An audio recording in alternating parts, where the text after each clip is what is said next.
The Supreme Court of Canada, created in 1875, did not become the highest court in the land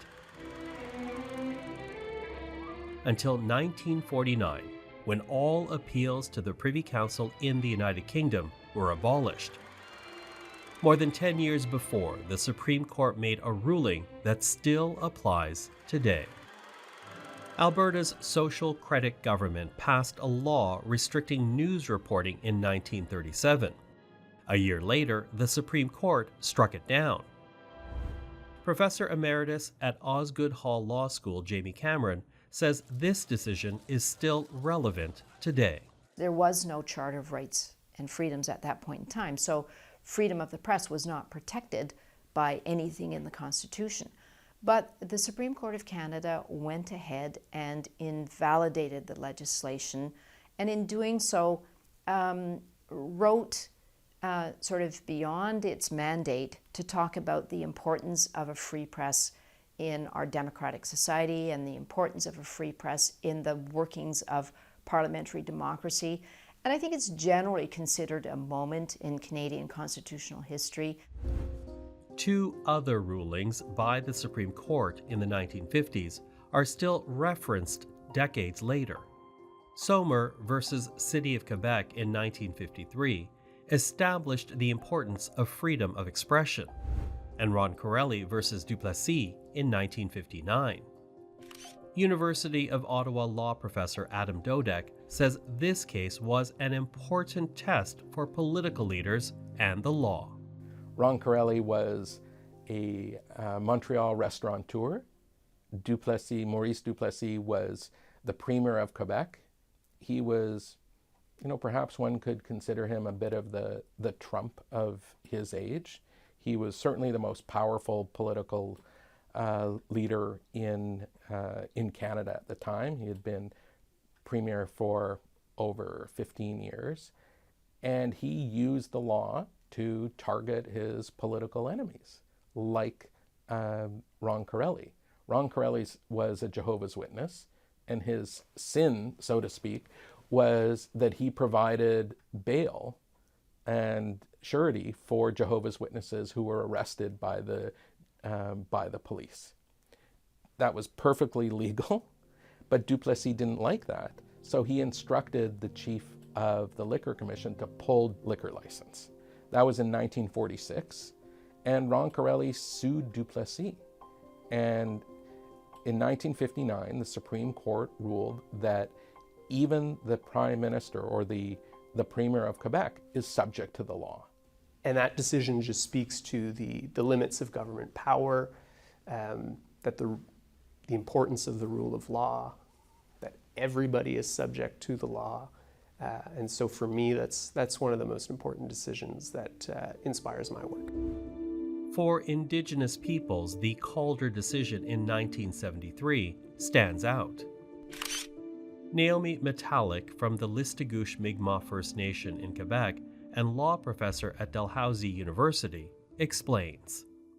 The court, for the first time, recognized the existence of Aboriginal rights at common law, which was part of a catalyst that moved us towards having Section 35 enshrined in the Constitution. Now, there was a lot of advocacy and pressure that was required by Indigenous peoples to make that happen. And the court has subsequently picked up on that point in its decisions, its first cases interpreting Section 35. So there's some work that needs to be happening there because it's still relying on racist doctrines of discovery in elucidating constitutional rights today.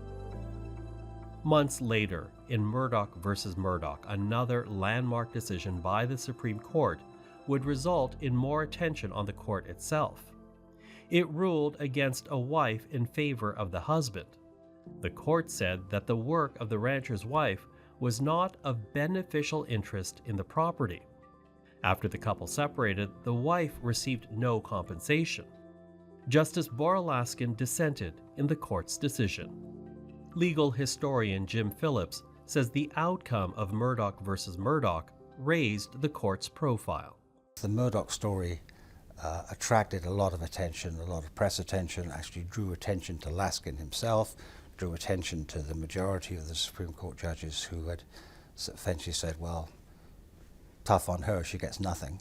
And it just all seemed so very unfair that you could walk away from a 40-year marriage with no assets to your mind, to your name. So that, I think, was a big change. It brought Laskin more notoriety, and it brought the court more notoriety. And a landmark decision that would lead to the patriation of the Constitution and the Charter of Rights and Freedoms, known as the Patriation Reference in 1981. I would say that the Patriation Reference, the decision that the court reached, is to my mind one of its most important decisions ever in its entire 150-year history. Now, what the court did was really quite brilliant, because the court decided by one majority that the federal government had the legal authority to go ahead and take its patriation package unilaterally to the UK government. So that was a go for the federal government. At the same time, a differently constituted majority found that if the federal government were to do so, it would be behaving in a way that was contrary to constitutional convention. So the patriation package was legal but unconstitutional. And what's really interesting about that is that it didn't prevent the Prime Minister from going forward, but it created huge political risks if he were to try and do so, because provinces were still opposed to the patriation package. And so what ended up happening is that the issue was forced back to the negotiating table. I'm happy to report on behalf of the conference that a consensus has been reached. The provinces and the federal government reached a deal. The Constitution was repatriated, and with that, the Charter of Rights and Freedoms was adopted.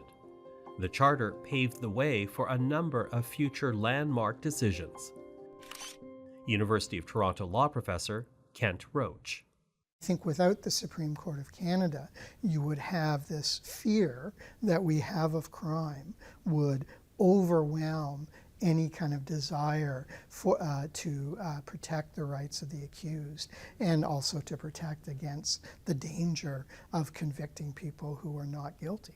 So for me, the Supreme Court is the place where the most disadvantaged and the most unpopular can seek justice. And it played that role before the Charter and plays that role after the Charter. The adoption of the Charter in 1982 led to landmark decisions on individual rights, Indigenous rights, and women's rights. One of the most important decisions that's been decided by the Supreme Court of Canada is the Queen and Morgentaler in 1988, which struck down the abortion laws, the laws that criminalized abortion in Canada. That case had wide-ranging implications for women and people all across Canada. It's about welcoming us and people like us as equal families. Plus rulings on same-sex marriage and sexual orientation. The Brienne case was the case in which the court read sexual orientation into Section 15 of the Charter. I think that was an important case because it showed the ability of the court to expand the language of the Charter.